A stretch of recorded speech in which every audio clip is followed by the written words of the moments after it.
Now, in this session, we are going to see the elastic properties expression for K and N in terms of alpha and beta. Expression for K in terms of alpha and beta. Now, consider a unit cube of dimensions Ox is equal to Oy is equal to Oz is equal to 1. You can see the figure over there. Consider a cube having a unit dimensions, that is initial volume of the unit cube capital V is equal to 1. Now let us consider a unit cube along Ox, Oy and Oz is equal to 1. 1 unit along x-axis, y-axis and z-axis.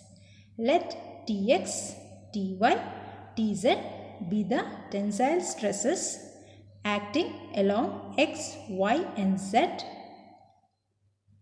on the cube. The Tx, Ty, Tz be the tensile stresses acting along x, y and z directions on the cube. Alpha is the linear strain, elongation per unit length per unit stress along the direction of the force. And beta is the lateral strain, contraction per unit stress in direction perpendicular to the force. So, it is alpha is the elongation per unit length per unit stress along the direction of the force, and beta is the contraction per unit stress in the direction perpendicular to the force. And Tx is the stress produces increase in the length alpha Tx along the x direction. Tx stress produces an increase in the length of alpha Tx. Here we are taking increase in length alpha Tx is because we have already derived in the previous sessions x is equal to L Tx into alpha. Here we are taking a unit cube of length 1. So L becomes 1. Therefore x becomes 1 into Tx into alpha, or increase in the length can be taken as alpha Tx along the x direction. Therefore, Tx stress produces an increase in length of alpha Tx along the x direction. Similarly, Ty and Tz are perpendicular to the x direction and produce beta Ty, beta Tz along the x-axis. If you see here, beta is in the direction perpendicular to the force. So, beta Ty and beta Tz are along the direction perpendicular to the x direction. So, here Ty, Tz are perpendicular to x direction and produce beta Ty and beta Tz along the x-axis.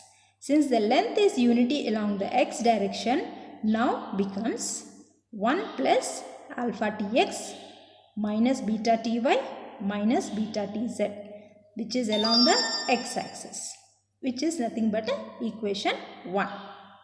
Now you can see here it is increase, that means 1 plus alpha Tx is the increment, the other two are decreased, that is nothing but contraction. So we have done minus along the x-axis, that is beta Ty and beta Tz along the x-axis.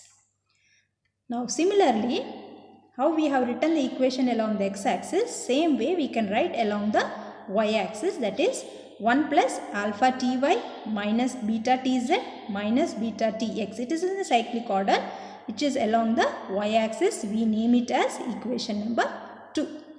Similarly, along the z-axis, 1 plus alpha Tz minus beta Tx minus beta Ty along the z-axis. So, we name this equation as equation 3.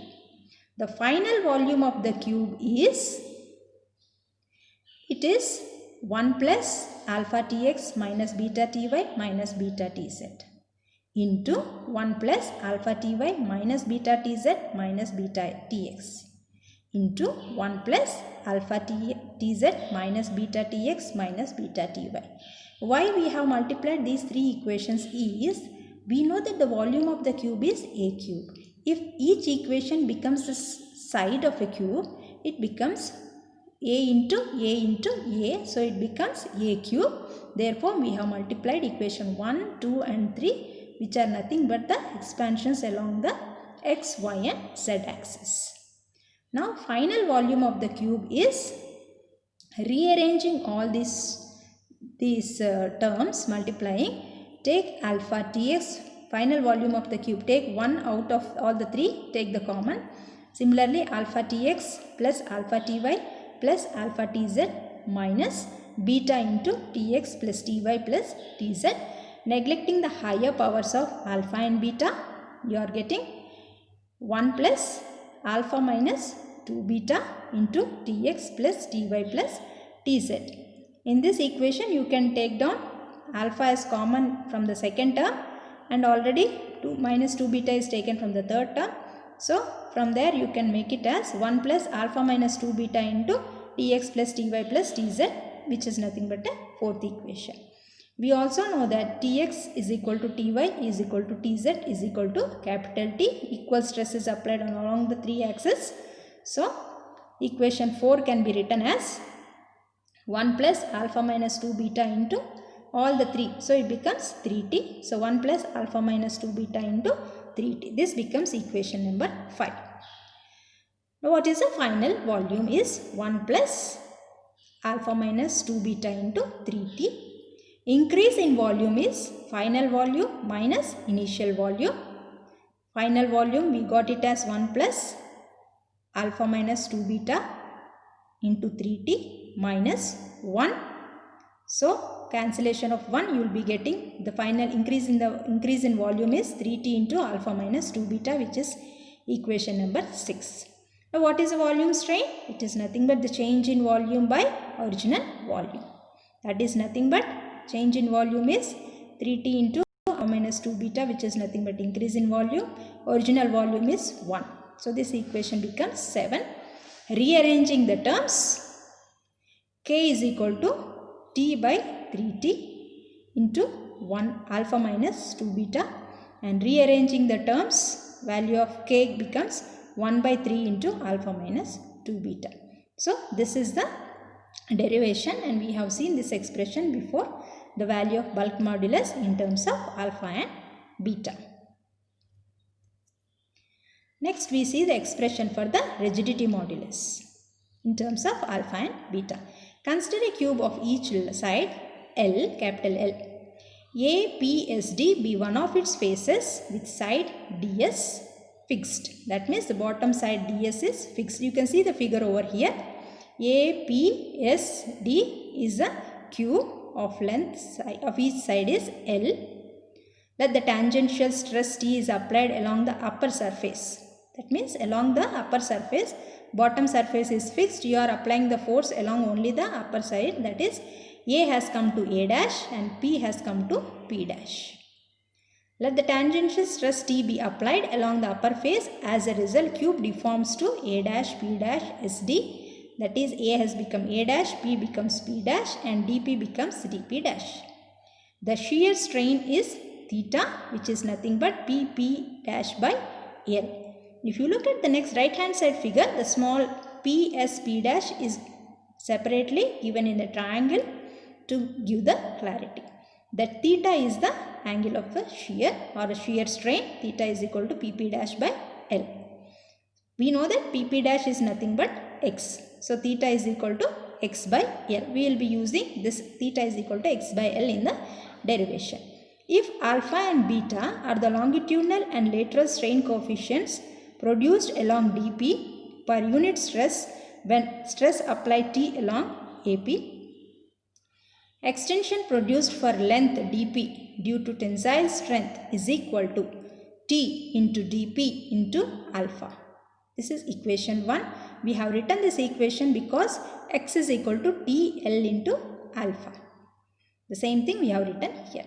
Similarly, extension produced for the length dP due to compression strength is equal to T dP into beta. This is equation 2. Total increase along the length dP is equal to T into dP into alpha plus beta. That is adding 1 and 2. Extension produced for length dP and due to compression as well as a tensile strength, it is a summation. So, from the figure, total increase in dP is approximated to P dash X, as Px is drawn perpendicular to dP dash. Therefore, from equation 3, P dash X can be written as T into dP into alpha plus beta, which is nothing but equation 4. From the figure we can say that dp is equal to L root 2. This is equation 5. Also p dash x is equal to pp dash into cos pp dash x. Here we are taking cos pp dash as 45 because it is an isosceles triangle pp dash x, and since theta is small we equate it to theta to 45, and we know that cos 45 is 1 by root 2. Therefore, substituting the value of cos 45 here, p dash x is equal to pp dash by root 2. Here we have taken cos pp dash x as cos 45. As theta is small and isosceles triangle, we have taken like that. So, pp dash is equal to x. We also know that pp dash is equal to x. Therefore, p dash x can be written as x by root 2, which is equation 7. Substitute 5 and 7 in equation 4. You will be getting x by root 2 is equal to t into L root 2 into alpha plus beta. Rearranging the terms, and we know that x by L can be replaced by theta. So, x by L can be replaced by theta. So, you can write it as theta by 2 is equal to t into alpha plus beta. And rearranging the terms, 1 by 2 into alpha plus beta is equal to t by theta. We know that t by theta is nothing but the rigidity modulus. So, therefore, rigidity modulus is given by 1 by 2 into alpha plus beta. Thank you.